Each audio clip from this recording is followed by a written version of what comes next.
Nós vamos iniciar uma caminhada que chamamos de Nos Caminhos da Reforma. Vamos ter reflexões bíblicas nesse mês de outubro que vão nos levar, ao movimento histórico da Reforma Protestante que celebramos no dia 31 de outubro. 31 de outubro de 1517, Martim Lutero fixou na abadia de Wittenberg as 95 teses proclamando o retorno à Escritura contra as indulgências da Igreja Católica Apostólica Romana. Houve uma caminhada de fé, uma jornada de fé cristã até lá. Vamos iniciar hoje essa jornada aqui. Vamos lembrar do surgimento da igreja. Para que a igreja vivesse a reforma lá na frente, primeiro ela tinha que passar a existir, tinha que percorrer um caminho, tinha que escrever uma história. Então hoje nós começamos aqui, mas o nosso propósito é chegar na reforma protestante. Então estamos nos caminhos da reforma a partir de hoje. Cada domingo vamos poder meditar um pouco na palavra de Deus e verificar verdades teológicas e históricas que nos levam ao agir de Deus no decurso do tempo e dos anos junto à igreja até a reforma protestante e o fortalecimento da fé a partir também desse movimento histórico na história da igreja. Nos caminhos da reforma. Eis que surge a igreja, é o tema de hoje, tá bom? Eis que surge a igreja. Como nós já lemos em Isaías 53, na abertura do culto, se você quiser, você pode voltar lá. A igreja surge pela ação de Deus, na obra redentora de Deus em Cristo Jesus. O coral nos lembrou bem o caminho que Cristo fez, de se esvaziar de si mesmo, de descer do céu, de viver na terra entre homens como o homem Deus, o Emanuel, de se assentar à mesa com pecadores, de realizar sinais e prodígios, de trazer discursos maravilhosos e sábios, sermões como o Sermão do Monte. Mas ele vem para resgatar o pecador dos danos do pecado, em razão da queda do pecado original lá ainda no jardim do Éden, quando tomaram do fruto proibido, do fruto da árvore do conhecimento do bem e do mal, e comeram. E quebrando a aliança, receberam o castigo do pecado, os danos do pecado e o salário do pecado, que é a morte. O homem passou a conhecer o mal produzido por nós mesmos, por nossa desobediência ao Senhor, por nossa negligência à vontade de Deus, pelo voltar das nossas costas para o Senhor, trilhando o nosso próprio caminho. Mas Deus, sendo rico em misericórdia, diz a palavra do apóstolo Paulo aos Efésios 2, se lembrou de nós. Não nos lançou para fora do Éden e nos deixou só, mas nos acompanhou. E começou a desenvolver um plano de salvação. Um plano de resgate do filho perdido, para que aquele que estava morto pudesse reviver. Então Deus nos enviou Cristo, o servo sofredor de Isaías 53. Ele vai ser oprimido, ele vai ser humilhado, ele vai ser rejeitado pelos principais dos judeus, ele vai ser preso, ele vai viver falsas testemunhas, ele vai ser julgado, vai ser identificado a sua inocência, mas vai ser condenado como malfeitor. Como cordeiro, sem mácula, sem defeito, vai ser imolado. Nas argumentações feitas por Pilatos durante todo o processo, ele não vai abrir a sua boca. Ele vai se apresentar para o sacrifício. E Pilatos vai declarar que ele está pronto para o sacrifício. É preciso ser inocente. É preciso ser sem defeito. Não pode ter cometido delito, não pode ter cometido erro algum. E Pilatos vai declarar: não vejo mal nesse justo.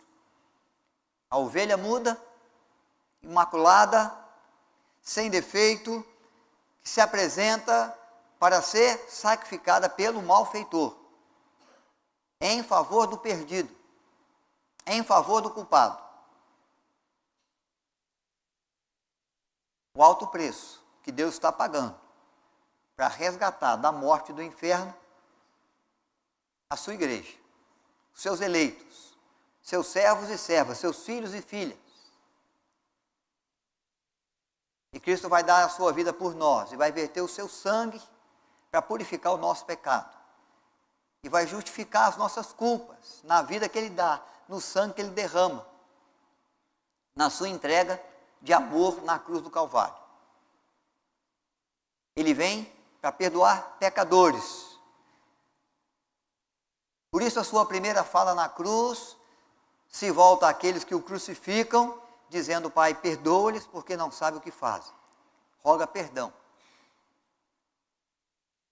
Por isso, quando um malfeitor reconhece os seus erros, a sua culpa, a sua justa crucificação, e clama a Cristo para que ele se lembre dele no reino que está sendo estabelecido, porque ele é o Senhor do reino, porque o reino de Cristo não é um reino deste mundo, é um reino eterno, é um reino de glória, é um reino sem fim, é um reino onde ele tem nome sobre todo nome. Ele vai declarar: hoje mesmo estarás comigo no paraíso. Vai declarar o seu perdão, a sua compaixão, a sua misericórdia. A igreja, ela surge por causa da obra redentora de Deus, planejada no conceito da Santíssima Trindade, Pai, Filho e Espírito Santo, que também nos fez a sua imagem e semelhança, nos fez para relacionarmos com Ele, nos fez para termos comunhão com Ele, mas o nosso pecado traz separação entre nós e o nosso Deus, e é preciso que os muros do pecado sejam derrubados, e Ele envia Cristo para derrubar os muros, para oferecer perdão. Se Cristo não viesse, se Cristo não desse a sua vida, se um sangue puro não fosse vertido na cruz, nós não teríamos a igreja, nós não seríamos salvos, estaríamos mortos nos nossos delitos e pecados, estaríamos condenados ao inferno, à eternidade sem Deus. Não poderíamos vencer a morte, não poderíamos vencer o pecado, mas agora que Deus deu vida por nós e nos deu a possibilidade de herdarmos a nova vida que Ele tem, então agora nós podemos vencer o pecado, porque Ele nos resgatou por seu sangue precioso e trouxe para nós a nova vida, com novas possibilidades. Uma delas é vencer o pecado que nos vencia. Agora podemos vencer a morte, porque aquele que deu vida por nós não está morto, o túmulo está vazio, Deus o Pai o ressurgiu dentre os mortos, quando o Senhor Jesus lhe confiou a alma: Pai, nas tuas mãos eu entrego o meu espírito. Depois de consumar a obra redentora, está consumado, ele entrega seu espírito ao Pai, porque morrendo na cruz, ele depende que alguém faça em favor dele aquilo que lhe foi prometido: ressurreição dos mortos. Nosso Redentor vive. Deus, o Pai, o trouxe dentre os mortos. De fato, ele padeceu.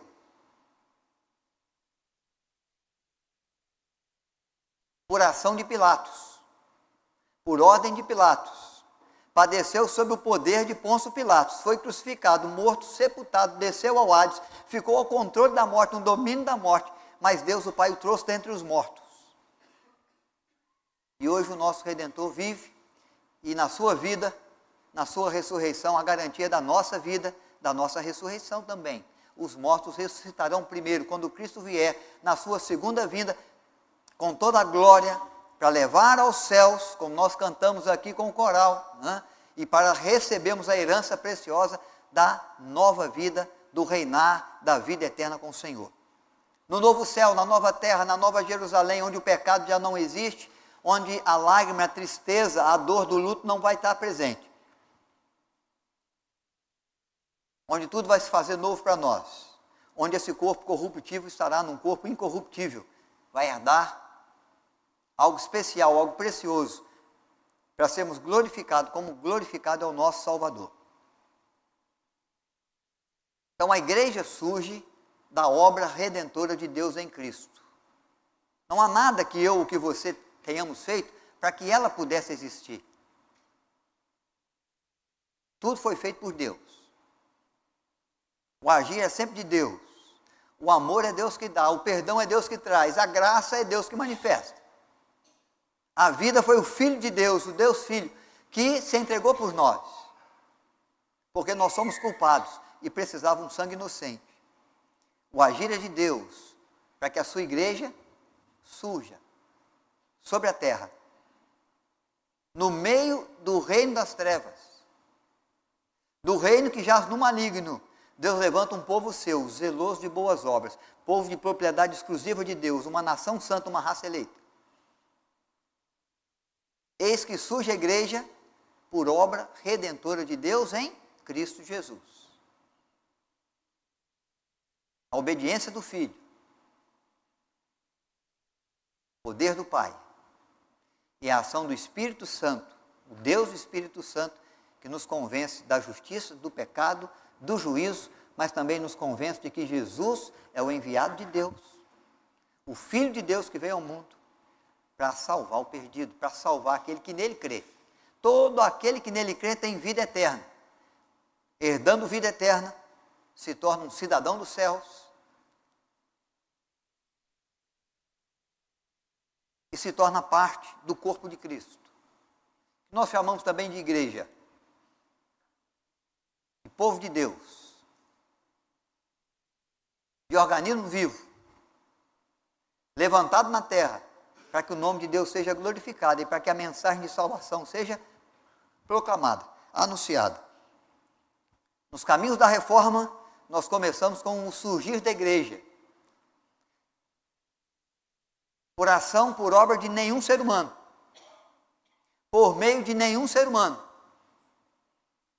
por ação, por obra e por meio de Deus, o Deus Pai, o Deus Filho e o Deus Espírito Santo. Quando der ele a sua alma em favor do perdido, ele verá o resultado do penoso trabalho de sua alma.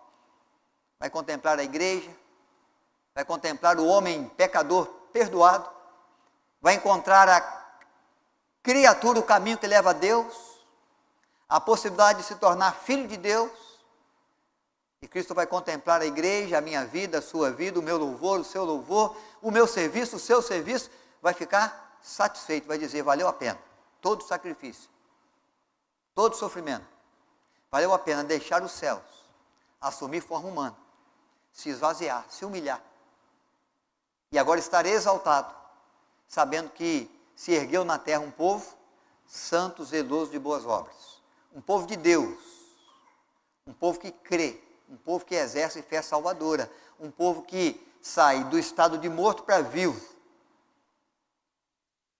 por obra grandiosa de Deus. Eis que surge a igreja, está consumado, o reino de Deus está estabelecido, a igreja está presente. Segunda verdade,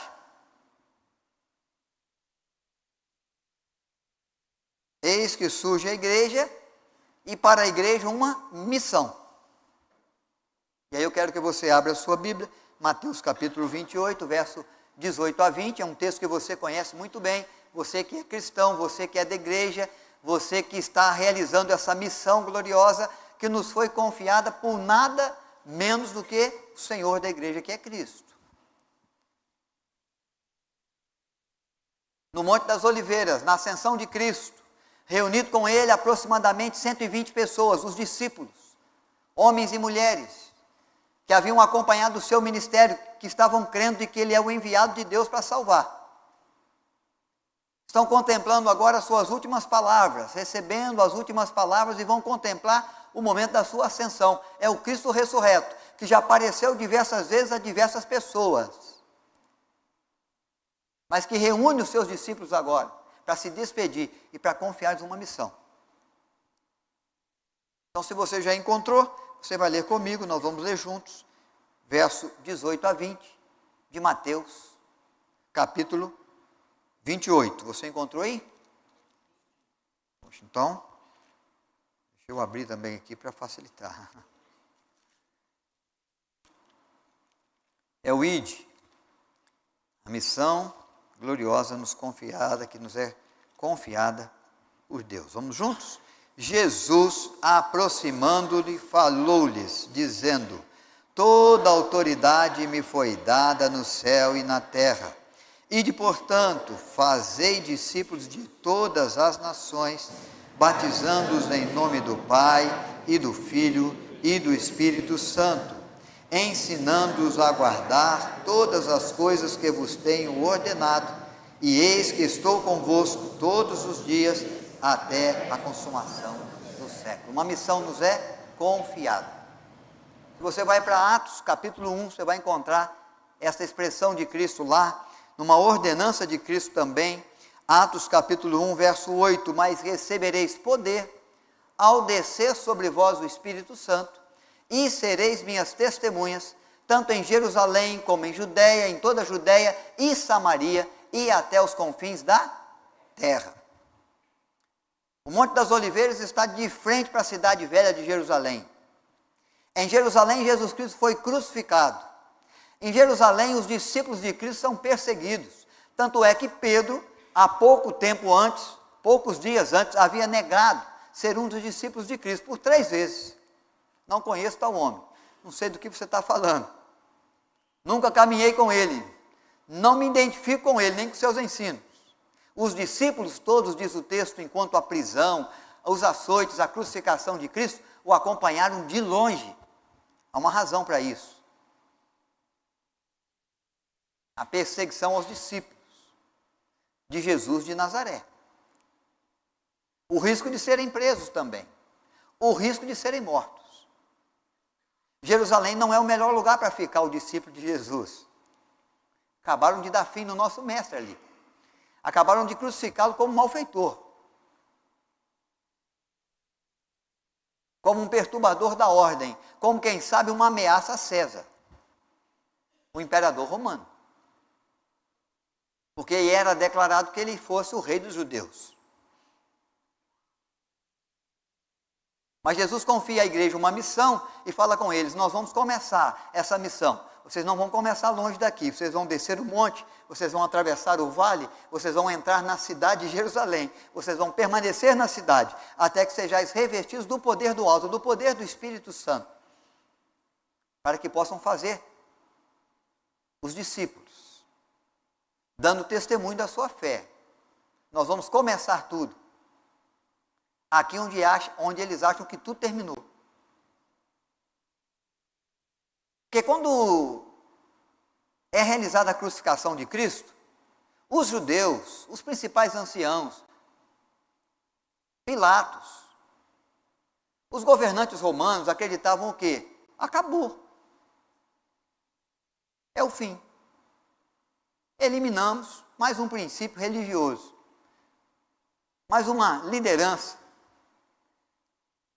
que ressurge ou que surge procurando trazer confusão à religião judaica, ou então ameaça ao Império Romano. Acabou-se, é o fim. Mas o que parecia o fim era só o início. Jesus ressurreto, reúne os seus discípulos, falam com eles: não vamos sair daqui. Pode ser o lugar mais perigoso, mas é o lugar onde nós vamos começar. É onde a igreja vai surgir, é onde o evangelho vai ser proclamado. É onde as grandezas realizadas pelo Senhor vão ser anunciadas. Em Jerusalém, permanecer em Jerusalém até que sejais revestidos do poder do Espírito Santo. Para serem minhas testemunhas e fazer discípulos, ensinando esses discípulos, essas pessoas, a guardar todas as coisas que eu vos tenho ordenado. Vocês não vão dizer o que querem, vocês não vão ensinar o que acham que é certo. Vocês vão ensinar aquilo que aprenderam de mim. É isso que Cristo está dizendo. Para todo aquele que for feito discípulo. Por todo aquele que crê que o sangue derramado por mim na cruz do Calvário, aqui no Gólgota, em Jerusalém, é sangue puro, do Filho de Deus, que visita a terra com misericórdia, com compaixão, com perdão, com graça, com salvação.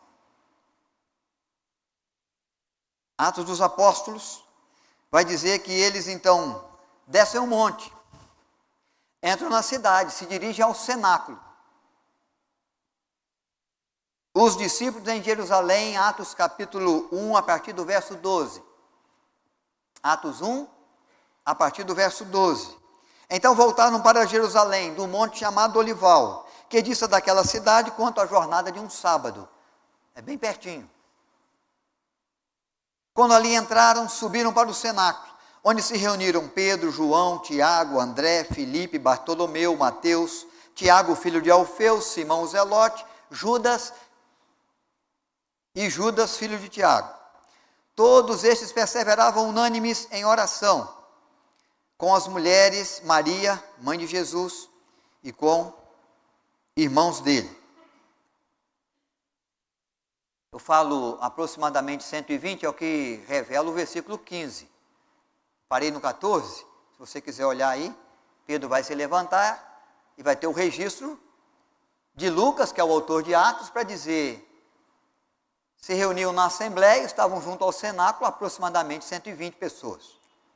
É o grupo que desceu do monte, é o grupo que foi em obediência à ordem que Cristo deu: permanecer em Jerusalém até que sejais revestidos de poder, para fazer discípulos em Jerusalém, Judéia, Samaria e depois os confins da terra. Então surge a igreja. Primeiro, no cenáculo, uma igreja que ora e espera. Estão unânimes em oração, colocando as suas vidas, colocando o seu futuro, colocando os seus sonhos, os seus projetos, os desafios da missão que receberam de Deus ou de Cristo, diante de Deus o Pai.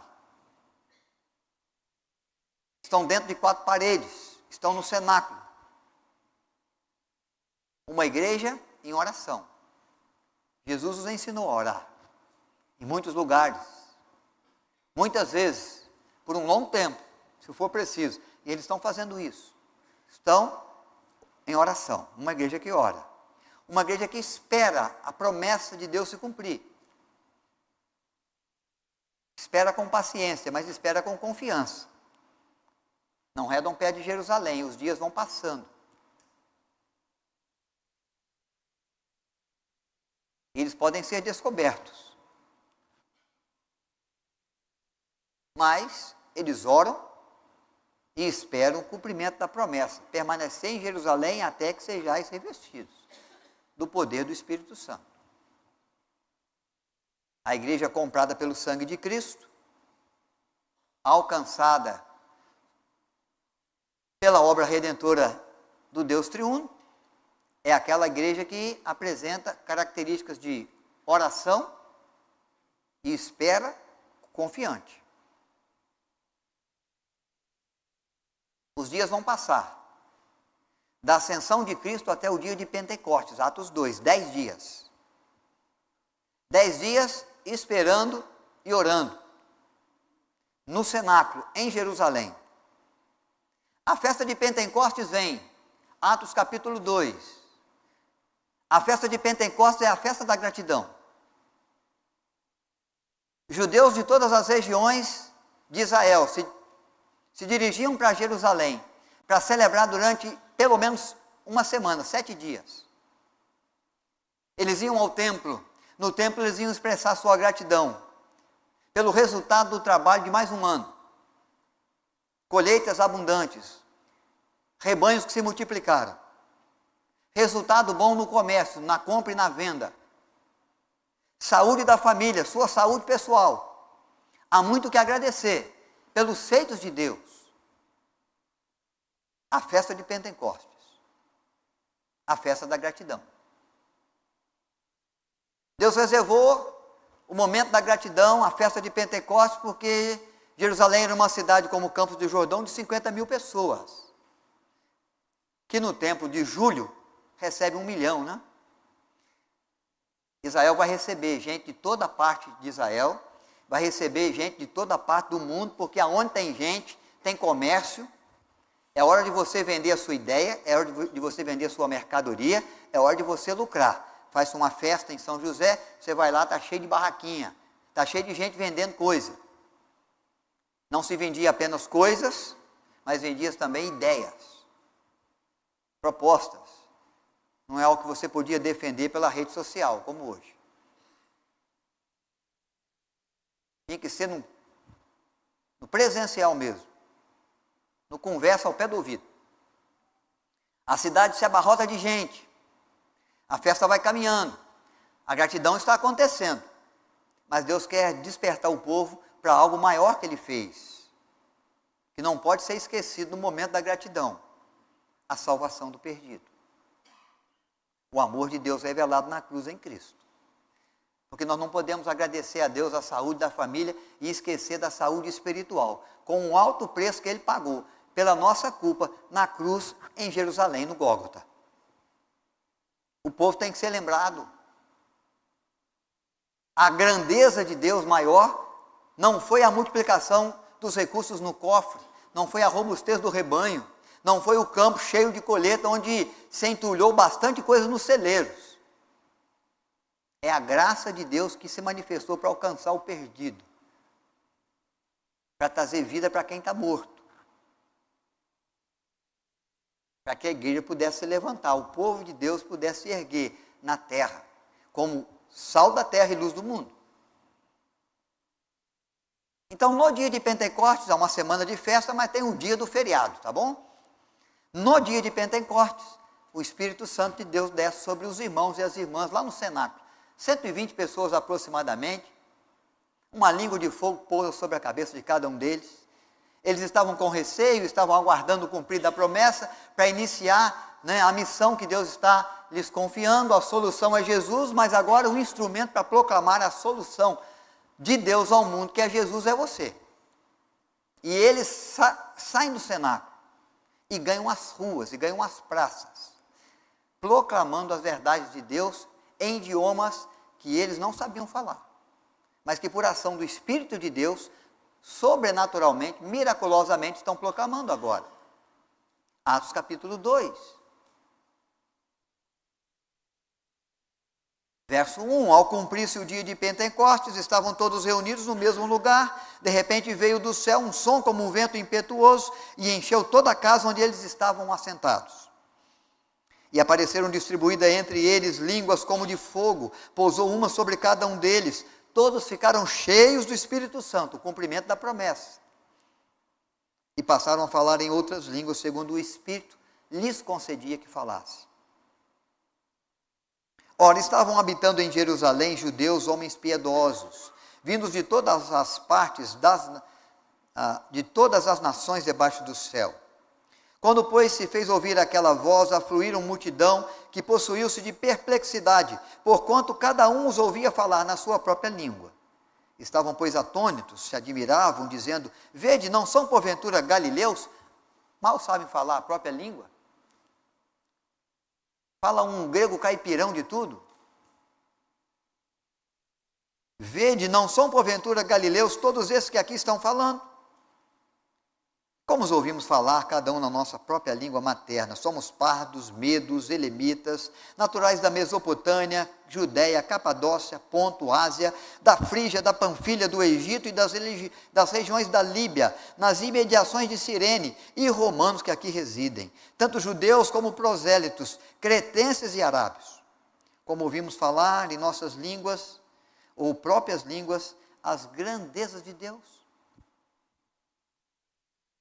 Então a igreja agora está assumindo a sua missão, está cumprindo a ordem de Cristo, está levando o evangelho da boa nova de salvação de Deus, do agir maior de Deus, que não pode ficar escondido aos homens no tempo da gratidão, porque essa é a maior das graças, é a maior das maravilhas que o Senhor fez e faz em favor do ser humano em todo tempo. Deus tem nos abençoado muito. Deus tem abençoado a sua vida de inúmeras maneiras, em várias frentes, mas nada é maior do que a salvação que Ele já te deu, do que o perdão que Ele concede ao pecador, do que a nova vida que Ele dá para aquele que nele crê. E a possibilidade de vencer a morte e herdar a eternidade com o Senhor, num reino de gozo e paz, reinando com Deus, reinando com Cristo, reinando junto ao Espírito Santo, para sempre, sem tristeza, sem pecado, sem dano, sem choro nem ranger de dentes, sem luto, sem aflição.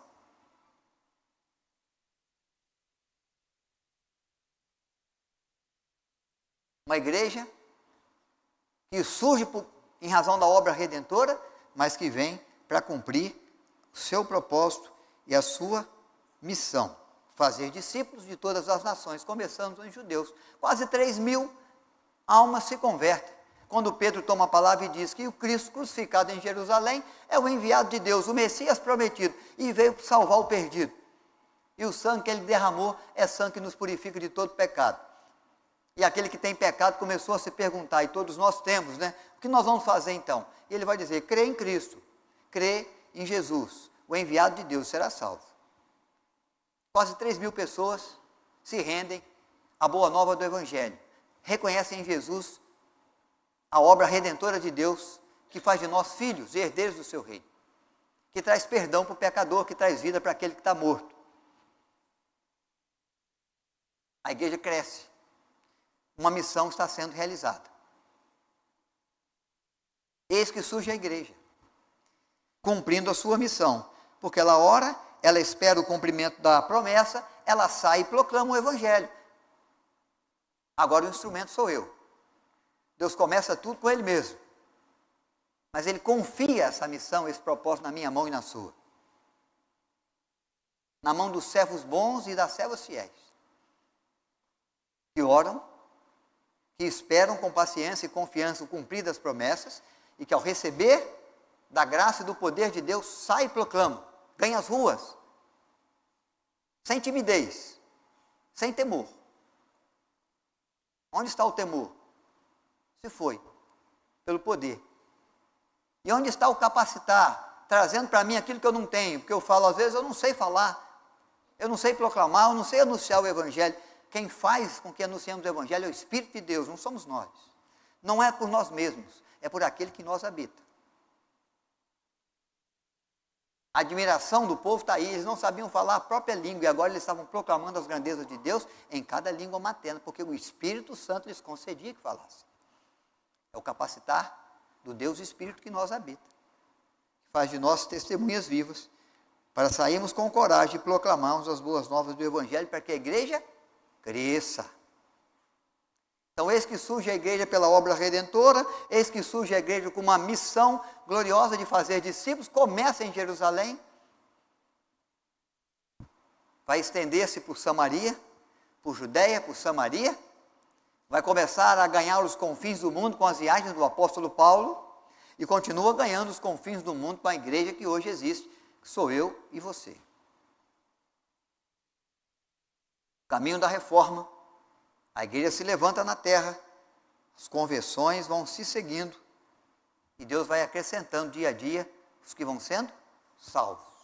Uma igreja que apresenta suas características, agora é uma comunidade presente na sociedade. Essa comunidade tem um jeito próprio de viver, tem as suas particularidades no seu procedimento. Atos capítulo 2, abre aí. Verso 42 a 46. Podemos ler também o 47, que é o resultado da característica da vida da igreja. Atos 2, 42 a 47. Como que viviam os quase 3.000? Como viviam os convertidos?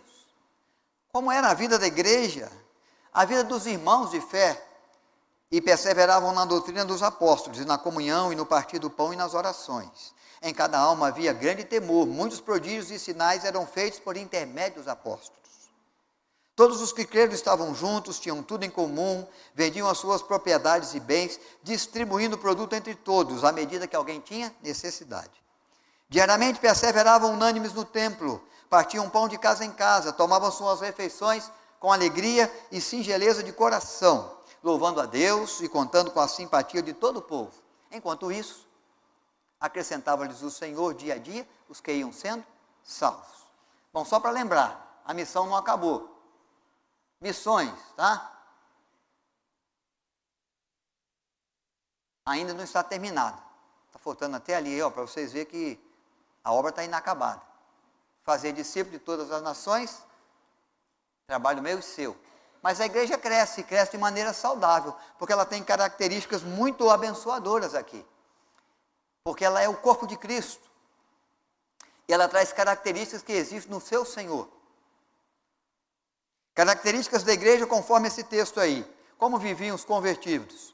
Fidelidade bíblica, doutrina dos apóstolos, obediência à doutrina dos apóstolos. Lembra o que Cristo falou? Vocês não vão ensinar aquilo que vocês querem. Vocês não podem ensinar aquilo que vocês acham da fé. Vocês não podem ensinar aquilo que é fruto da sua criatividade tão produtiva. Vocês vão ensinar tudo aquilo que eu vos ensinei. Fazer discípulos, ensinando-os a guardar todas as coisas que eu vos ordenei. Tudo que vocês aprenderam comigo, tudo que vocês viram em mim, vocês vão fazer. Então a igreja cresce com a característica da fidelidade bíblica, da fidelidade no ensino. Perseveravam na doutrina dos apóstolos, perseveravam na comunhão, partiam pão de casa em casa, tomavam suas refeições com alegria e singeleza de coração, estavam unânimes no templo orando, partilhando a vida, tempos bons e ruins, chorando com os que choram, há necessitados e nós vamos socorrer. A graça, a bênção de Deus, e nós vamos nos alegrar. E vamos distribuir essas bênçãos uns com os outros. A característica não só da fidelidade bíblica, mas da comunhão fraterna e da assistência social. Se havia necessitados, quem tinha condição, quem tinha recursos, podia tomar os recursos e vender e socorrer a outros. Não é que eles vendiam tudo e ficavam sem nada para agora ter que ser socorridos, não. À medida da necessidade, quem podia vender, quem podia pegar alguma coisa e colocar à disposição do apóstolo, para socorrer o outro fazia. Assistência social. Jesus nos ensinou a amar a Deus sobre todas as coisas, nos ensinou a amar o próximo como a nós mesmos. Não posso deixar que falte especialmente para o meu irmão aquilo que eu tenho em casa e posso partilhar com ele. Não posso deixar de conviver com ele ou com ela, porque nós temos a mesma fé, somos salvos pelo mesmo Deus, somos agraciados pelo mesmo amor, recebemos de Deus o perdão que nós não merecemos, mas precisamos. Somos o mesmo povo, participamos do mesmo reino, temos a esperança de herdar a mesma vida eterna, enfrentamos as mesmas lutas e temos a mesma missão e temos que caminhar juntos.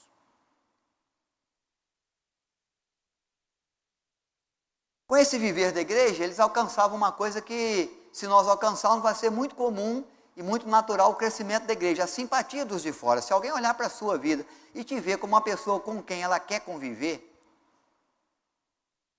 com quem ela quer partilhar a vida dela, porque vendo em você uma pessoa simpática, uma pessoa boa, uma pessoa justa, uma pessoa de paz, uma pessoa honesta, uma pessoa que ama o próximo, mesmo que você abomine o pecado ou o erro que ele ou que você mesmo pratica, você vai ver que essa pessoa quer se aproximar de você, vai ganhar a simpatia dela. E na sua vida ele vai ver, ou ela vai ver, o evangelho, a boa nova que você crê, o Deus que você tem, a fé que você proclama. E você vai lançar luz à escuridão e às trevas que ela vive. E você vai ser aquele ou aquela que vai apontar o bom caminho para aquele que está no caminho torto. E vai dar o bom conselho para que as escolhas sejam feitas de maneira certa daqueles que não têm acertado nas escolhas da vida, porque têm decidido por eles mesmos, por aquilo que eles querem, e vão aprender com você que existe um querer de Deus, uma vontade de Deus, que é melhor, que é perfeita, que é boa, que coopera para o bem daqueles que o amam. Somos o corpo de Cristo. O comando vem sempre de Deus. Refletimos aquilo que Deus pensa, aquilo que Deus sabe, aquilo que Deus quer, o propósito que Ele tem. Eis que surge a igreja, por obra redentora de Cristo, com uma missão de fazer discípulos. e com características pessoais que alcançam a simpatia dos de fora, para que o Senhor possa acrescentar dia a dia os que vão sendo salvos. A salvação das pessoas, eu não salvo, eu não alcanço ninguém com salvação. Eu não posso dar, mas eu posso apontar o caminho. Aliás, Deus quer que eu aponte. Eu posso ser um instrumento para que ela conheça a graça de Deus que me salvou. Então isso vai passar por mim, vai passar por você. Eis que surge a igreja, para o evangelho, para o propósito de Deus ganhar os confins da terra. Deus começa tudo com Ele mesmo, mas Ele dá continuidade a essa obra a partir da igreja que Ele levanta, que Ele estabelece, que Ele sustenta. Ele traz uma nova vida, mas também com uma nova missão, com novos desafios. Eis que surge a igreja. E aí nós temos que pensar qual tem sido o nosso procedimento como filhos de Deus, servas e servos do Senhor. Se a pessoa que olha para nós vê com simpatia a nossa presença, ou se ela prefere que a gente mude do bairro, do condomínio, porque nós somos chatos demais, difíceis demais, soberbos demais. Porque nós achamos, né, que nós somos os únicos santos no mundo e podemos apontar todos os erros e todos os pecados e podemos condená-los ao inferno e à morte a qualquer momento. Simpatia dos de fora. A igreja alcança a simpatia do povo, ganha o coração do povo e o povo começa a confiar na proclamação que ela faz, na fé que ela manifesta. E aí Deus toma essa igreja para acrescentar dia a dia os que vão sendo salvos, as características da vida, da nova vida, que de Deus em Cristo nós recebemos. E aí o cristianismo começa a se espalhar. O cristianismo começa a se espalhar a partir de Jerusalém, Judéia, Samaria, vai alcançar o Oriente Médio todo. Vai acabar se tornando a religião oficial da Armênia no ano 301 da era cristã. Tamanho o alcance do cristianismo naquela região. O crescimento da igreja e da fé. Vai se transformar na principal religião da Etiópia em 325 da era cristã. Vai se transformar na principal religião da Geórgia em 333 da era cristã. Vai se transformar na igreja estatal do Império Romano em 380 da era cristã.